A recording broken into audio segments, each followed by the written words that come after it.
This Air Jordan 10 Steel is back for the first time ever. I know, there's been other Steel 10 retros, but they don't look exactly the same. In today's video, I'm reviewing the return of one of the most controversial Air Jordan sneakers to ever release.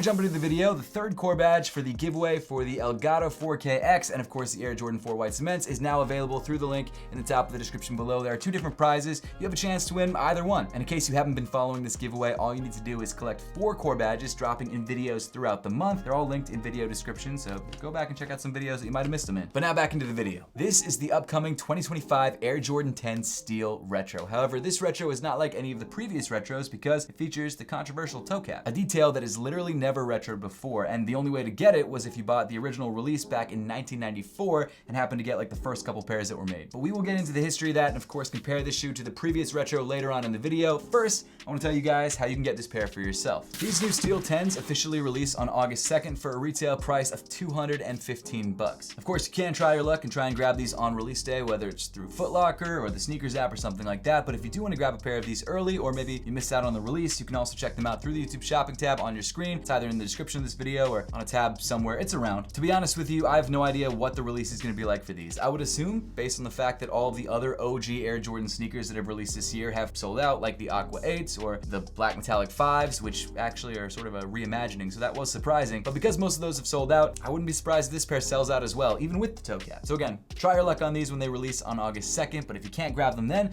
grab them through the YouTube shopping tab. But really quick, before we get into the history of the sneaker, let's first talk about the history of the box. So I didn't know this because I was born in 92 and the Steel 10s came out in 94, so I was 2 years old when this shoe first released, but this is not the OG box for the shoe. This box is actually inspired by the retro boxes that came out in 1994 alongside the Air Jordan 10s. The OG Air Jordan 10s came in a different box, and this is kind of a cool callback because this is a callback to the first retros of most of the OG Air Jordan sneakers, and this is actually the first retro, in a lot of ways, of the toe cap Air Jordan 10s. So a really cool sort of subtle callback to the original retros of Air Jordan sneakers, and also sort of calling this an original retro of an Air Jordan sneaker in some ways, which I really like. Now obviously the images are different, the quality of the photos are higher. I think it's just inspired by those boxes. It's not the same images or anything like that, but it is very cool. Along the front of the box, you've got all of the previous Air Jordan sneakers before the Air Jordan 10, of course, the 1, the 2, the 3, 4, all the way up to the 9 on this side. You've also got some really classic Michael Jordan images around the front of the box, and then on the sides of the box, you've got a hardwood floor, which is a really, really nice touch. It's a super dope box. I'm not nostalgic for this box whatsoever, but I do think that it looks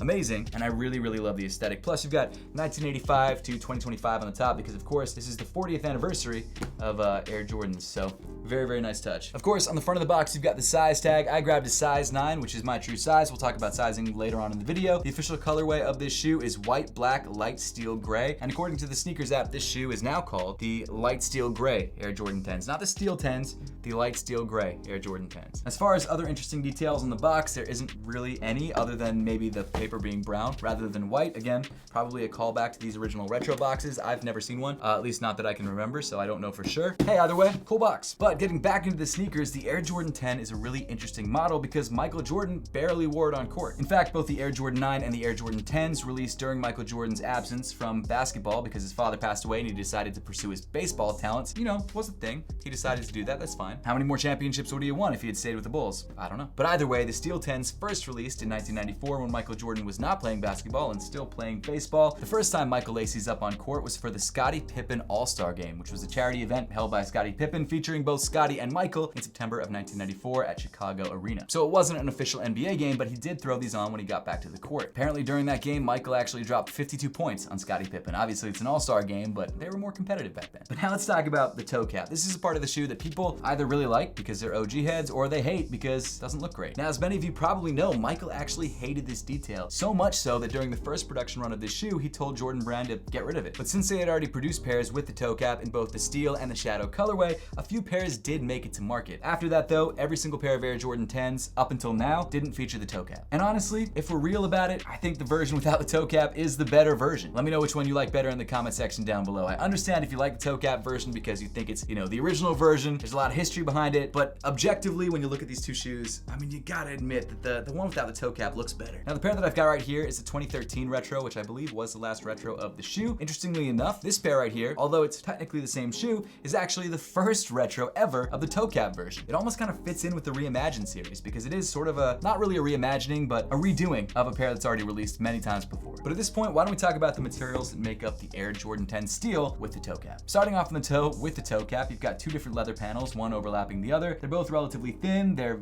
very lightly tumbled, but not tumbled that much, and they're relatively soft. Moving up from there, you've got this nicely tumbled white leather, which feels decent and covers a majority of the upper of the shoe. Just below that, you've got another white leather panel, which is not really tumbled whatsoever and does provide some support on the sides of the shoe. Continuing up on the sneaker to the eye stay area of the shoe, you've got this black tumbled leather, which actually looks really, really nice. Sewn on top of that, you've got these steel gray nylon straps, and weaving through the nylon straps, you've got these black rope laces. The top of the tongue features black tumbled leather and has the words Air Jordan 23 pressed into it, which is a nice touch. And then moving inside the sneaker, you've got this checkerboard fabric sock liner that alternates between gray and black. Unlike the 2013 pair, on the back of the tongue, the patch is different. You don't have your sort of colorful 90s inspired Air Jordan tag. Instead, you've actually got the size tag, which apparently is a callback to the original. Inside the sneaker, the insole comes in blue with the Nike Air branding in black. You've also got a Dream Cell insole, which is kind of nice too. It's pretty soft, pretty comfortable. The Air Jordan 10s in general are actually a pretty comfortable shoe. In addition to the different tongue tags, the 2013 pair also came with a black insole with the red Jumpman versus the blue insole with the Nike Air branding. So that's another one of the somewhat major differences. Now, as far as sizing and fit is concerned, I know you guys are gonna hate this because I say this about every single Air Jordan sneaker, not every single, but most retro Air Jordan sneakers, but they all fit me pretty much true to size. I've got very standard feet, guys. I know everyone has different feet. Everyone's feet fit shoes differently. I get that, but for me, these fit me totally fine, true to size. Now, this is a size 9.5. This pair is a little big for me, but the size 9, perfect. Obviously, if you have a chance to try on a pair of Air Jordan 10s for yourself, then do that to make sure that you're grabbing the right size for you, because $215 is not cheap for a pair of Air Jordan sneakers. It's also not too expensive, unfortunately, now, but it's not cheap. For me, I would go true to size, and that's what I recommend to you unless you have wide feet. Continuing back in the shoe to the heel, you've got some tumbled black leather around the top of the ankle. You've got a black nylon pull tab, and then you've also got these black embroidered Jumpmen, which are facing each other, which is different. Now, this is a detail which is a callback to the original Air Jordan 10s. However, it wasn't true for every OG Air Jordan 10. 2013 pair are just facing the regular way. I actually don't have the other side of the pair, so I can't show you, but either way, on this pair, they're facing inwards towards each other. And the reason for that is because the original production run of the shoes came from multiple different factories, and one factory did it like this, so a lot of the pairs look like this. It's not a defect, it wasn't a mistake, it just was from a specific factory. Nowadays though, Jordan Brand does not do this. This is something that would probably not pass their quality control, but it's kind of a cool little callback to the original. Nice touch. This whole shoe is kind of an homage to the original. It's very, very cool, and I think even the shape, again, I don't have the originals, but I think the shape is pretty true, or pretty close to the OG Steel 10s. Actually, if you do have a pair of the OG Steel 10s, let me know in the comment section down below if the shape is the same or similar. Moving down on the shoe to the midsole, you got this organically shaped white foam midsole, which feels nice underfoot. Again, the Air Jordan 10s are comfortable on foot. They are hot, like the 8s. Not as hot as the 8s, but still pretty hot. Then finally, we get to the bottom of the sneaker, and you've got this alternating gray and black rubber outsole. Now, if you like Jordan 10s, you already know this, but the Jordan 10 features a lot of Michael Jordan's accolades actually molded into the outsole itself, almost like a traction pattern, which is super cool. Now, of course, these accolades are only current up to when this shoe came out, 1994. Obviously, there were a lot more after this because he came back to basketball, but at the time, these were his accolades. On the bottom, you've got 1985 Rookie of the Year, then you've got 86, 63 points, 87, the scoring title, 88, the dunk champion, 89, all defense, 90, scores 69 points, nice, 91, MVP in a championship, 92, MVP in a championship, and 93, that MVP in a championship three-peat right there, and then 94 beyond. Again, only up to 94 because that's when the shoes came out. Even though he won 3 more championships after this, those 3 championships and MVPs alone put him in the conversation for being the greatest of all time. It's unbelievable. Obviously, you see him play, and you understand why he is the greatest of all time. I know there's a lot of LeBroners out there, and I love LeBron. LeBron's great. I think if I had to build a team around a player in the modern NBA, I probably would go LeBron, but I think Michael is still the GOAT. I don't know. You guys can debate me in the comment section. I'm sure you will. The final difference between the 2013 pair and the 2025 pair is the Jumpman on the heel. On the 2013 pair, it's red, and on the newer pair, it's blue. Honestly, this shoe is dope for a lot of different reasons. One, it's nice to have a new pair of Steel 10s. I've never actually owned a new pair of Steel 10s. Every pair I've owned has been used, and I've actually owned multiple pairs of the 2013s. Now, I do think the shape of the 2013s and all of the pairs that released after Michael asked them to change it is nicer. I like the toe that we all know and love. I just think it's cleaner. I think it's better looking. Now, that being said, this 2025 pair is really cool to have because it is a callback to the history in the same way that the black toe Air Jordan 1s that released last year, I guess the beginning of this year, with that Air Jordan text on the side is cool because it's a callback to a photo. Jordan Brand's been doing that a lot, and I think that's really, really cool that they're doing these callbacks. Now, again, I think people might not like this pair as much as this pair just because of the way that it looks, but if you're an OG head or you're an Air Jordan Jordan fan, like you love the history of Air Jordans, I think you're gonna really appreciate this release. Would I have rather had this one? Maybe. Do I wear 10s a lot? Not really, so it doesn't matter to me that much, but I will wear this pair because it's new, it's fresh, and I like throwing on a fresh pair of J's. But hey, let me know in the comment section down below which pair you prefer. Let me know if you're picking up a pair of the Steel 10s on August 2nd. Make sure to subscribe if you haven't yet, and I'll see you all in the next one.